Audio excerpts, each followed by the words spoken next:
Hello guys, back to my channel Chiranjit Puja ভালোবাসার ক্যানভাসে তোমাদের স্বাগত জানাই। তো একটা রেসিপি নিয়ে চলে এসেছি তোমাদের কাছে। তো আজকের মা বানাবে দই এঁচড়। তো চলো তোমরা দেখতে থাকো। আমরা এঁচড়ই নিয়ে নিয়েছি। এঁচড়টা এবারে আমরা কেটে নেব। তো এঁচড় কাটতে গেলে হাতে তেল মেখে নিতে হবে। বটিতেও মাখিয়ে নিচ্ছি, হাতেও মেখে নিলাম।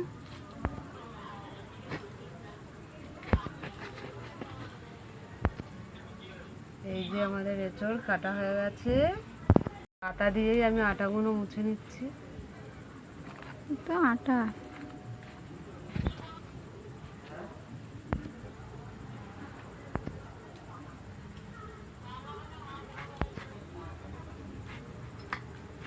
পিস পিস করে নিচ্ছি।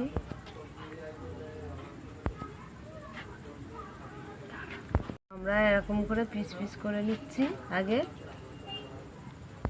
এর মধ্যে বেশি কাঁঠালের কগুলো হয়নি, তার মধ্যেখানেরটা আমি ফেলে দিচ্ছি। ফেলে দিতে হয় একটু পিসটা। তো এঁচড় কাটা আমাদের প্রায় কমপ্লিট হয়ে গেছে, আর দুটো পিস আছে।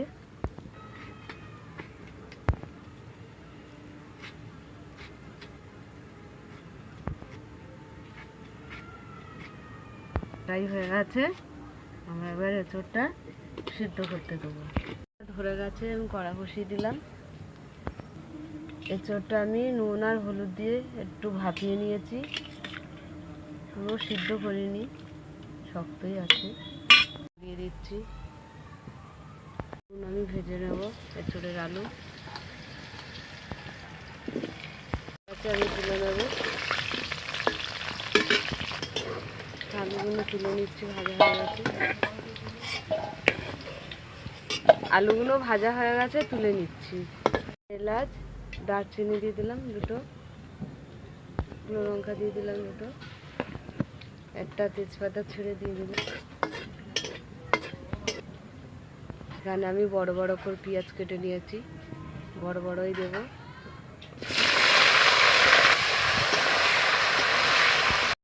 পেঁয়াজটা ভাজা হয়ে গেছে,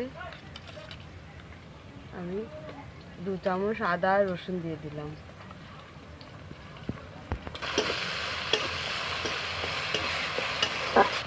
এখানে আমি নুন দিয়ে দিলাম।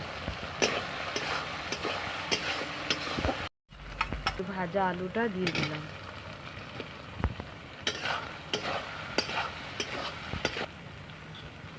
এখানে টক দই দিয়ে দিলাম। ভালো করে কষতে থাকবো আমরা।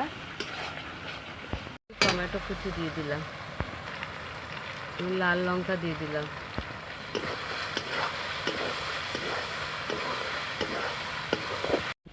এবার এঁচড় যে ভাপানো ছিল আমি দিয়ে দিচ্ছি।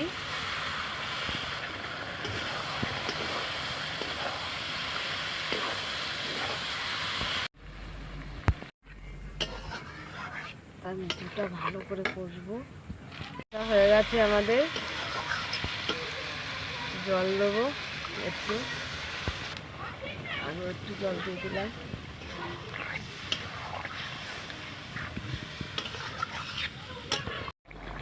এখানে আমরা একটু এঁচড়ে আমরা মিষ্টি দিয়ে দিলাম।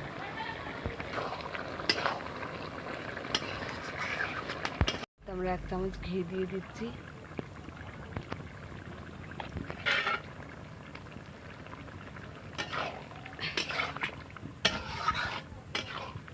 আমাদের দই এঁচড় হয়ে গেছে।